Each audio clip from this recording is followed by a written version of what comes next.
Tu crois peut-être que c'était juste une coïncidence, un hasard, un événement isolé. Mais si c'était un message, un signe, un murmure de quelque chose de plus grand que toi. Tu penses à quelqu'un et il t'écrit. Tu rêves d'un symbole et il apparaît dans la rue. Tu entends une phrase au hasard et soudain, tout s'éclaire. Et si ce que tu appelles coïncidence était une réponse? Pas logique, pas rationnelle, mais viscérale. Et si ta vie n'était pas une suite d'événements déconnectés, mais une trame secrète, une chorégraphie silencieuse? Tu ne l'as pas inventée, tu l'as ressentie, dans ces moments où tout semble parfaitement aligné. Et si rien n'arrivait par accident, ce que tu vas entendre ici n'est pas une croyance, c'est une expérience. Et une fois que tu l'auras reconnue, tu ne verras plus jamais ta vie de la même façon. Il y a des jours où l'univers semble te regarder dans les yeux. Tu poses une question en silence, et la réponse apparaît, dans un livre, dans une chanson, dans le regard d'un inconnu. Ce n'est pas magique. Ce n'est pas explicable. C'est une sensation, un frisson, une certitude muette. Tu marches, sans but précis, et tu tombes sur un objet, une phrase, un nom, qui te parle directement. Comme si quelqu'un avait semé ce détail pour toi, exactement là, exactement maintenant. Ce que beaucoup appellent hasard. Toi, tu le ressens autrement. Comme un clin d'œil du monde. Un moment suspendu où tout fait sens, sans qu'on sache pourquoi. Peut-être que c'est arrivé quand tu étais au plus bas, quand tu avais besoin de lumière. Et soudain, la vie t'a répondu. Pas avec des mots, mais avec une image, un timing parfait, une coïncidence trop précise pour être ignorée. On ne peut pas prouver ce genre de choses. Mais on ne peut pas les oublier non plus. Il y a cette histoire d'une femme qui, au moment où elle doutait de sa relation, voit un graffiti dans la rue. Écoute-toi. Elle ne l'aurait jamais remarqué un autre jour. Mais là, il a frappé comme une évidence. Elle a su. Et elle a changé de direction. Ou cet homme, sur le point de renoncer à son rêve d'écriture, qui ouvre un vieux carnet. Et y retrouve une note écrite 10 ans plus tôt, lui rappelant exactement pourquoi il avait commencé. Ce souvenir oublié, revenu au bon moment, a ravivé sa flamme. Et son livre a vu le jour. Ces événements n'ont aucun lien causal. Mais ils changent tout. Parce qu'ils touchent quelque chose de profond. Ils font écho à l'intérieur. Ils disent « Tu es vu, tu es entendu ». La synchronicité ne frappe pas au hasard. Elle surgit quand tu es prêt à entendre. Elle ne se produit pas pour te divertir, mais pour te réveiller. Et c'est ça qui dérange la raison. Parce que rien ne devrait s'aligner comme ça. Et pourtant, tout s'aligne. C'est comme si le monde extérieur s'organisait parfois pour t'envoyer un message que seule ton âme peut comprendre. Tu ne peux pas l'expliquer, mais tu ne peux pas le nier. Et plus tu fais attention à ces moments, plus ils se multiplient. C'est comme une radio. Quand tu ne sais pas qu'elle est allumée, tout n'est que bruit. Mais quand tu trouves la fréquence, le message devient clair. Alors tu réalises que la vie t'écoute. Et qu'en retour, elle te parle. Elle ne crie pas. Elle suggère. Et si tu apprends à l'écouter, à faire confiance à ces détails étranges et pourtant familiers, tu découvres que ta vie n'est pas un hasard. C'est une symphonie secrète. Et chaque coïncidence en est une note. Il existe un langage que personne ne t'a appris. Et pourtant, quand il parle, tu le comprends. Pas avec la tête, mais avec le cœur. Avec cette sensation étrange d'avoir reconnu quelque chose que tu ne savais même pas avoir oublié. Ce langage, ce n'est pas celui des mots. C'est celui des symboles, des signes, des silences pleins de sens. C'est une vibration, un écho, une phrase murmurée entre deux battements de cœur. Quand un événement improbable te touche de manière précise, intime, tu ne te dis pas « c'est logique ». Tu te dis « c'est juste ». Juste ici, juste maintenant, juste pour moi. C'est comme si l'univers te chuchotait à l'oreille. Et plus tu écoutes, plus tu entres dans sa danse. Il te parle avec des coïncidences, avec des rêves qui reviennent, avec des animaux que tu croises sans raison apparente, avec un mot que tu entends 3 fois dans la même journée, avec une chanson oubliée qui commence au moment exact où tu en avais besoin. Ce ne sont pas des signes écrits dans le ciel. Ce sont des murmures dans la matière. Ils n'imposent rien. Ils suggèrent. Et si tu ralentis, si tu regardes avec d'autres yeux, tu les remarques. Certains diront, c'est ton cerveau qui cherche du sens. Mais ceux qui ont vécu ces moments savent, ce n'est pas toi qui cherches. C'est le monde qui t'appelle. C'est une mémoire oubliée qui se réveille. C'est une page intérieure qui se tourne toute seule. Ce n'est pas une illusion. C'est une résonance. Comme si le visible et l'invisible jouaient ensemble. Comme si la réalité avait plusieurs couches et que parfois, elles se superposaient juste assez pour te faire signe.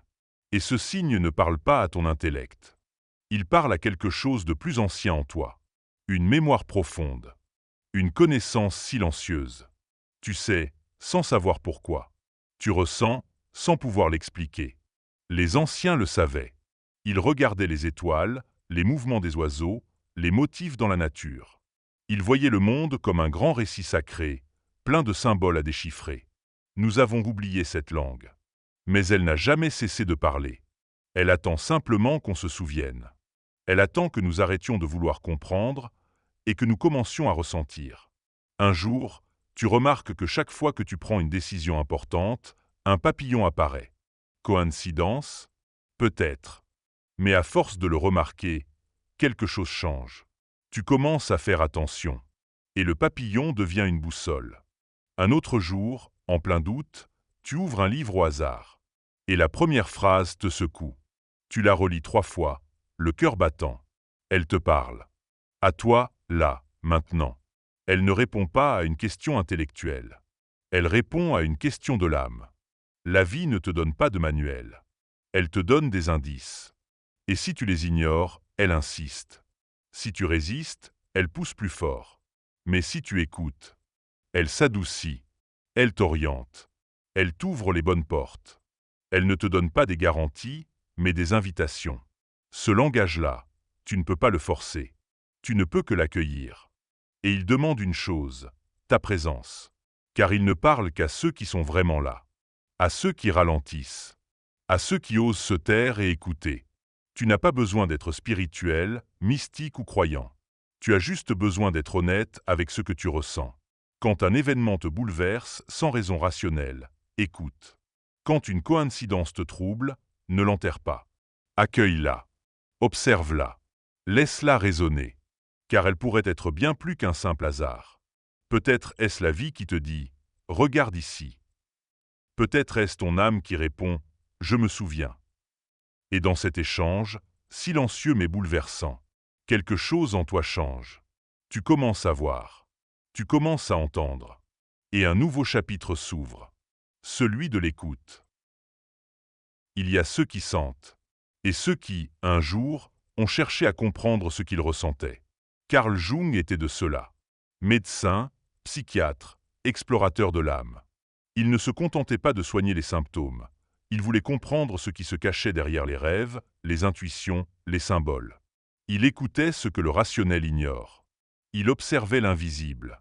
Et un jour, il a donné un nom à ce que tant de gens vivaient sans pouvoir l'expliquer. La synchronicité. Pour Jung, la synchronicité, ce n'est pas de la superstition. Ce n'est pas de la magie. C'est une coïncidence porteuse de sens, une rencontre entre un état intérieur et un événement extérieur, sans lien logique, mais avec une signification intime. Il disait « La synchronicité est la coïncidence temporelle de 2 ou plusieurs événements liés par le sens et non par la cause. » Autrement dit, ce qui t'arrive ne suit pas toujours un enchaînement rationnel. Mais parfois, ça fait sens. Et c'est ça qui compte. Il y a cette histoire célèbre, racontée par Jung lui-même. Une de ses patientes, très rationnelle, avait rêvé d'un scarabée doré. Alors qu'elle lui racontait ce rêve, un bruit attira son attention. Un insecte heurtait la fenêtre. Jung l'ouvrit, et là, un scarabée doré entra. Rare, improbable. Et pourtant, il était là.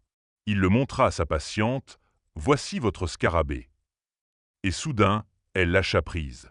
Quelque chose en elle s'ouvrit. La thérapie put enfin commencer. Ce n'était pas une preuve scientifique, mais c'était une preuve symbolique. Et pour elle, c'était suffisant. Car c'est ça, le cœur de la synchronicité. Ce n'est pas ce que ça prouve, c'est ce que ça provoque. Ça vient briser la logique. Ça vient toucher un endroit qu'aucun raisonnement n'atteint. C'est une percée dans le mur du mental. Une ouverture vers quelque chose de plus vaste. Jung a osé dire ce que peu de scientifiques osaient à son époque. Que le monde ne se résume pas à la matière. Qu'il existe une dimension symbolique à la réalité. Et que l'âme humaine est profondément reliée à l'univers. Il a compris que certaines expériences n'étaient pas mesurables, mais inoubliables. Il a vu dans les rêves, les archétypes, les synchronicités, des ponts entre le conscient et l'inconscient, entre l'humain et le mystère. Et il n'était pas seul. Quand il a rencontré Wolfgang Pauli, l'un des pionniers de la physique quantique, quelque chose d'inattendu est né. Un dialogue entre science et spiritualité. Pauli lui racontait ses rêves. Jung lui parlait de l'inconscient collectif. Et ensemble, ils ont osé cette hypothèse. Et si le monde intérieur et le monde extérieur n'étaient pas séparés? Et s'ils vibraient, parfois, à l'unisson? Cette idée a bouleversé leur époque. Elle dérange encore aujourd'hui, parce qu'elle remet en cause notre façon de penser. Elle dit que le monde n'est pas un accident, qu'il n'est pas sourd à notre intériorité. Elle suggère que ce qui se passe à l'intérieur de nous trouve parfois un écho dehors, et que cette résonance est la preuve d'un lien plus profond. La synchronicité, selon Jung, n'est pas un bug du hasard. C'est une structure parallèle où le sens devient la loi. Une logique du symbole, pas de la cause. C'est une mélodie, pas une suite d'instructions, mais une partition. Et plus tu deviens attentif, plus tu l'entends. Tu ne peux pas la forcer. Tu ne peux que l'accueillir. Et quand elle se manifeste, elle laisse une trace. Comme une note juste dans une symphonie silencieuse. Et si le monde ne te parlait pas de lui, mais de toi? Et si les événements, les rencontres, les coïncidences n'étaient pas des signaux extérieurs, mais des échos intérieurs? Il y a des moments où tout semble couler, sans effort. Les portes s'ouvrent. Les bonnes personnes arrivent. Les choses se placent comme si une main invisible orchestrait chaque pas. Et puis, il y a ces phases où tout se bloque. Rien ne va. Tu te heurtes à des murs invisibles. Même les choses simples deviennent lourdes. Et si ces deux états n'étaient pas le fruit du hasard, mais le reflet exact de ce que tu vibres? Tu peux appeler ça intuition, alignement, fréquence. Mais ce que tu ressens à l'intérieur façonne ce que tu vis à l'extérieur. Non pas comme une punition, mais comme un miroir. Quand tu es connecté à toi-même, tu entres dans une forme de cohérence. Tu n'as pas besoin de forcer. Le monde répond, parce qu'il ressent ton état. Il reflète ton énergie. Ce n'est pas ésotérique. C'est vibratoire. Tu l'as déjà vécu. Ce moment où tu prends une décision profondément juste et tout s'aligne. Ou au contraire, ce moment où tu insistes sur une voie qui ne te correspond pas et la réalité devient lourde, confuse, hostile.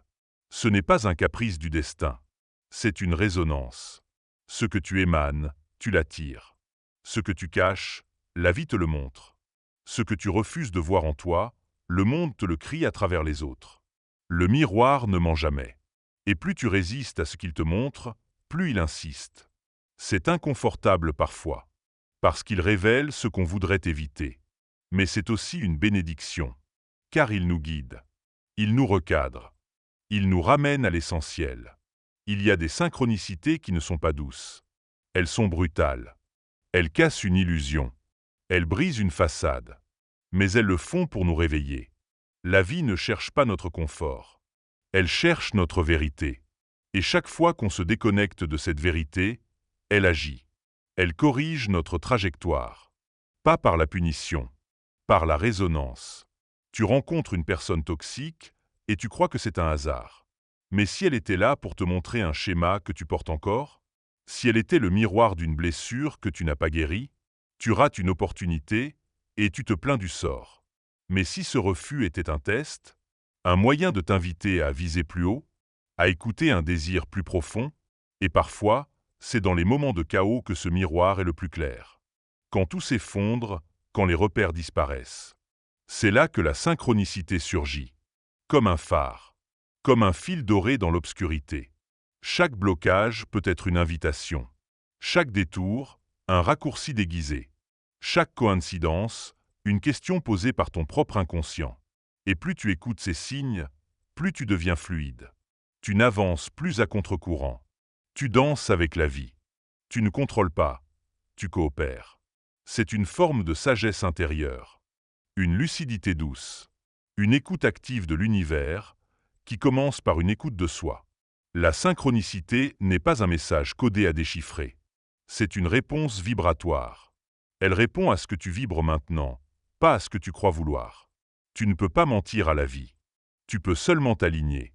Et quand tu le fais, elle te répond avec grâce. Et là, dans cette grâce, il n'y a plus de séparation. Il y a un reflet, un accord, un souffle partagé. Il y a des rencontres qu'on ne provoque pas. Des croisements imprévus, inexplicables, mais inoubliables. Des instants où l'univers semble avoir choisi une personne comme on glisse une clé dans une serrure. Tu marches dans une rue inconnue. Tu changes de direction, sans raison. Et là, tu croises quelqu'un. Un regard. Une conversation. Une connexion immédiate. Et cette rencontre change tout. Pas seulement ta journée, mais ton chemin. Ce n'est pas une fiction. C'est vécu. Il y a cette femme qui rate son train habituel. Elle râle, s'énerve, perd patience. Mais ce petit retard la pousse à prendre un itinéraire qu'elle ne connaît pas. Elle entre dans un café qu'elle n'a jamais vu. Et là, un inconnu lui sourit. Ils discutent. Ils ne se quittent plus. Des années plus tard, elle dira « Ce jour-là, j'ai rencontré mon destin ». Ou cet écrivain, bloqué depuis des mois. Il n'écrit plus une ligne. Un matin, il trouve un vieux livre abandonné sur un banc. Il l'ouvre et tombe sur une phrase. Une seule. Mais elle ravive tout. Il reprend la plume. Il écrit son livre. Il le publie. Ce texte touche des milliers de lecteurs. Ces histoires ne sont pas des miracles. Ce sont des résonances. Elles surgissent quand on est prêt, même sans le savoir. Quand notre cœur cherche, même si l'esprit doute. Quand on est à un carrefour invisible et que l'univers nous tend la main. Il y a aussi ces rencontres furtives, mais déterminantes. Cette personne qui ne reste que quelques minutes, mais qui dit la phrase qu'il fallait entendre. Cette discussion imprévue qui change ta perspective. Cet inconnu dans un avion, dans une salle d'attente, sur un banc, qui te parle, et tu sens, il fallait que ce soit lui. Ces personnes ne sont pas là par erreur. Elles portent des clés, des déclencheurs, des révélateurs. Et parfois, elles disparaissent aussi vite qu'elles sont apparues. Mais elles laissent une empreinte. Ce ne sont pas toujours des âmes sœurs. Parfois, ce sont des messagers. Des fragments d'éveil. Il y a aussi des rencontres douloureuses, mais essentielles. Cette personne qui entre dans ta vie comme un raz-de-marée. Elle fait tout bouger. Elle chamboule. Elle fait mal.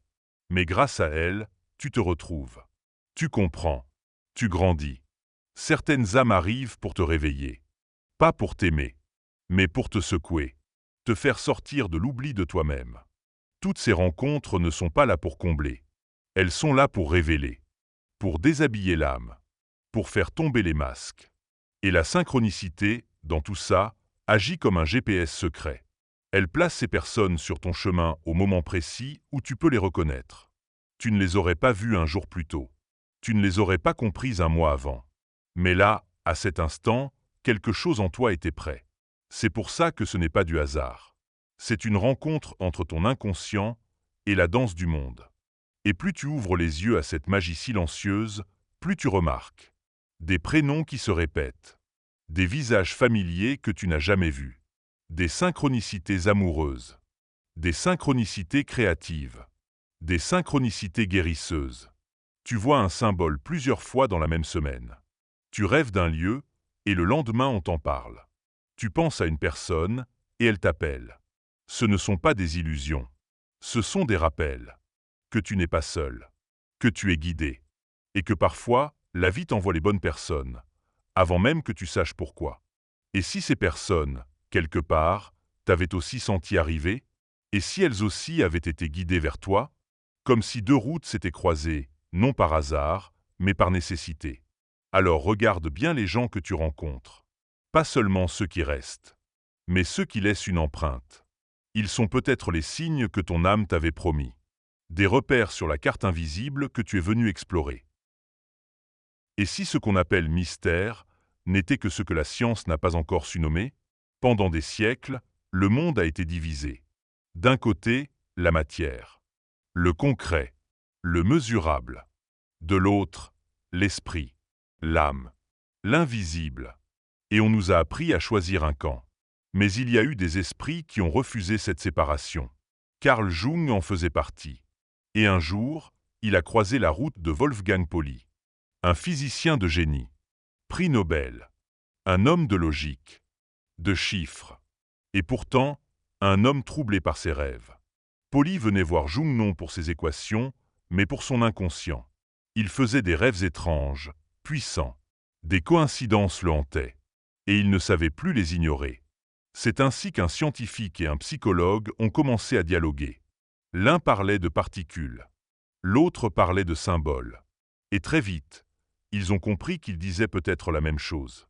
Ils ont formulé ensemble une hypothèse fascinante. Et si la matière et la psyché étaient deux faces d'une même réalité? Et si l'univers avait une structure double? Une face extérieure, observable, physique, et une face intérieure, invisible, pleine de sens? C'est cette idée que Jung nomma unus mundi. Un monde unique, où l'âme et la matière ne sont pas séparées, mais entremêlées, comme deux courants dans une même rivière. Ce n'était pas de la magie, c'était une autre forme de science, une science du sens. Et la synchronicité en était la preuve vivante. Un point de jonction. Un moment où l'état intérieur et l'événement extérieur se croisent avec une précision troublante. Pas pour expliquer, mais pour révéler. Pauli, qui avait l'habitude des expériences quantiques, y voyait une logique subtile, une cohérence cachée, comme si la matière elle-même savait, comme si l'univers n'était pas qu'un mécanisme, mais un organisme. C'est une idée vertigineuse. Et si le monde répondait à notre état intérieur? Et si nos pensées, nos émotions, nos symboles avaient un effet sur la réalité? La science traditionnelle ne sait pas encore comment l'expliquer, mais elle commence à l'observer. Des chercheurs parlent aujourd'hui de conscience élargie, de résonance, de physique du champ unifié, de mémoire quantique. Et bien que ces concepts soient complexes, une idée simple les relie. La séparation est une illusion. Tout est lié. Ce que tu vis à l'intérieur n'est pas isolé. Cela dialogue avec le monde. Et parfois, la réponse prend la forme d'un événement, d'une coïncidence, d'un choc, d'un miracle discret. On pourrait dire que l'univers a une intelligence. Pas une intelligence humaine, mais une intelligence d'ordre, de structure, de sens. Et cette intelligence, parfois, te répond. Elle ne le fait pas avec des mots, mais avec des événements synchroniques. Elle te met face à une personne, un symbole, une phrase, au moment exact où tu es prêt à la recevoir. Ce n'est pas une illusion, c'est un langage. Et ce langage, Jung et Pauli ont tenté de le déchiffrer. Pas pour le contrôler, mais pour apprendre à l'écouter. Ils savaient qu'il y a des vérités que l'on ne démontre pas, mais qu'on ressent. Des logiques qui échappent aux équations, mais pas à l'intuition. Et cette intuition pourrait bien être notre prochain instrument de mesure. Pas pour faire des calculs, mais pour lire le vivant. Pour comprendre ce qui échappe encore au capteur. Ce que seule une conscience ouverte peut détecter. Et si la science du futur était celle qui réunit, qui cesse d'opposer matière et esprit, qui accepte que la vérité peut aussi être poétique, vibratoire, symbolique, ce jour-là, la synchronicité ne sera plus un mystère. Elle sera un pont. Un point de rencontre entre les lois invisibles du cosmos et le battement discret de ton cœur. Il y a une voix en toi, mais elle ne parle pas avec des mots. Elle murmure. Elle glisse. Elle se faufile dans les silences. Tu ne l'entends pas toujours. Mais quand tu la sens, tout en toi se met à vibrer. Pas de cri, pas de certitude. Juste une évidence sans logique. Un élan, un frisson. Une intuition que tu ne peux pas expliquer. C'est l'âme qui t'appelle. Elle ne t'impose rien. Elle n'argumente pas. Elle attend que tu sois prêt. Elle te parle dans les rêves qui reviennent. Dans les lieux qui t'attirent sans raison. Dans les passions soudaines. Dans les refus inexpliqués. Elle se manifeste parfois par une joie étrange ou une tristesse incompréhensible. Elle veut que tu te souviennes. Pas de ton passé, mais de ta direction. Ce n'est pas une voie droite. C'est un fil doré. Et pour le suivre, il faut oser lâcher ce que le mental croit savoir. Car le mental veut des garanties. L'âme, elle, te propose du sens.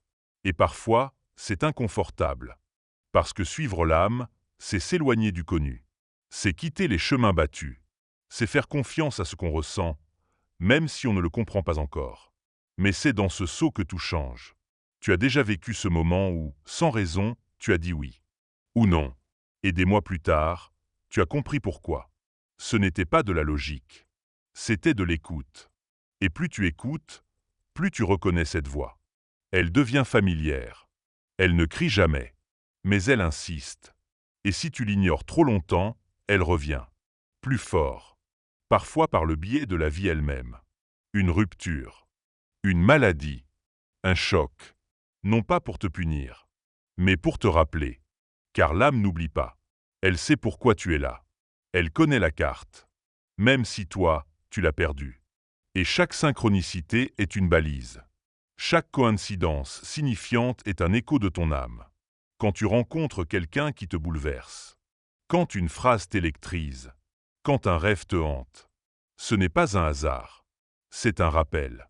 Et si tu choisis de l'écouter, même un peu, ta vie change de texture. Elle devient plus fine, plus fluide, plus juste. Mais il faut du courage. Car l'appel de l'âme ne vient jamais avec un mode d'emploi. Il demande un acte de foi, un oui profond, un abandon.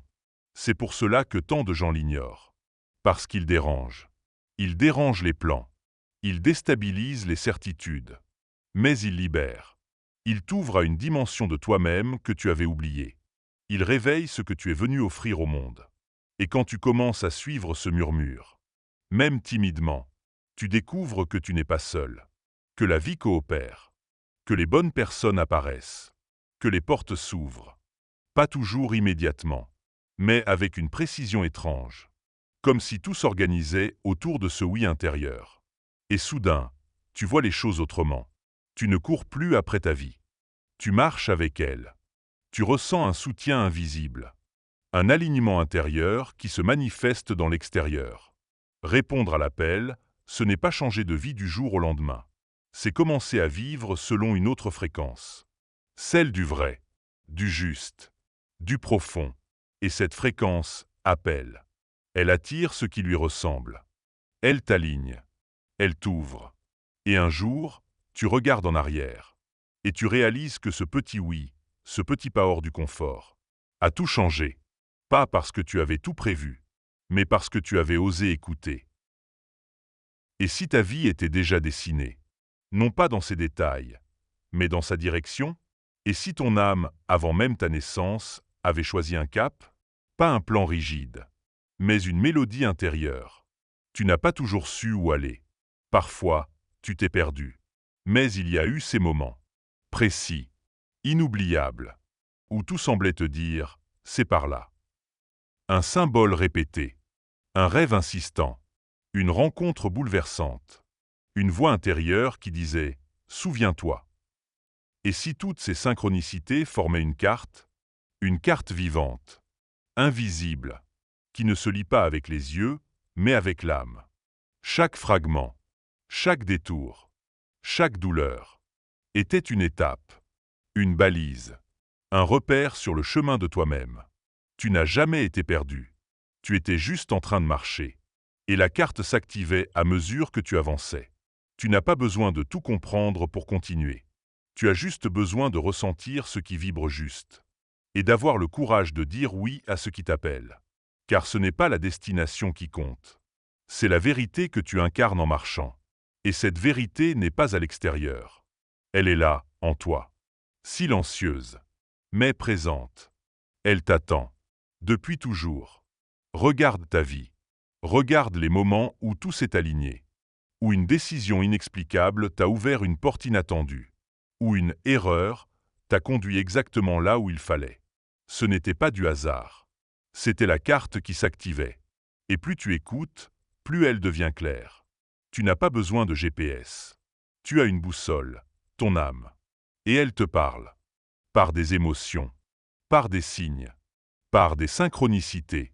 Mais pour l'entendre, il faut ralentir. Il faut être présent. Il faut sortir du bruit. De l'agitation. Des distractions. Car l'âme ne crie pas. Elle murmure. Et c'est dans le silence que tu la reconnais. Et parfois, elle t'invite à changer de direction, à tourner à gauche quand tout le monde va à droite, à recommencer, à t'ouvrir à l'inattendu. Cela peut sembler fou, irrationnel. Mais en réalité, c'est plus vrai que tout. Quand tu commences à suivre cette carte invisible, la vie devient plus cohérente, même dans l'imprévisible. Tu ne marches plus dans le flou. Tu marches avec foi. Une foi intime, pas religieuse, mais existentielle. Et dans cette foi, tu trouves une forme de paix, une paix profonde, celle de savoir que tu es exactement là où tu dois être. Même si tu ne comprends pas tout, même si tu doutes, même si tu as peur, tu avances. Et tu réalises que chaque personne que tu as croisée, chaque lieu que tu as visité, chaque épreuve que tu as traversée, ont été des points sur ta carte. Rien n'était de trop, rien n'était en trop, même les moments de vide, même les silences, même les attentes. Tout avait un sens. Et si aujourd'hui tu te demandes encore quelle est ta place, souviens-toi, ta place n'est pas à trouver, elle est à révéler. Et tu la révèles à chaque fois que tu écoutes, à chaque fois que tu oses être vrai, à chaque fois que tu honores ce qui t'appelle. Alors ralentis, écoute, observe. Les signes sont là, les réponses sont là, pas dans les grands discours, mais dans les petites résonances. Et quand tu les suis, tu marches vers toi-même. Tu ne cherches plus à devenir quelqu'un. Tu reviens à ce que tu es. Et c'est ça, marcher sa vérité. Pas en imitant, pas en prouvant, mais en étant. Simplement, profondément. Toi. Alors oui, la carte est invisible. Mais elle est en toi. Et elle attend juste une chose. Que tu lui fasses confiance.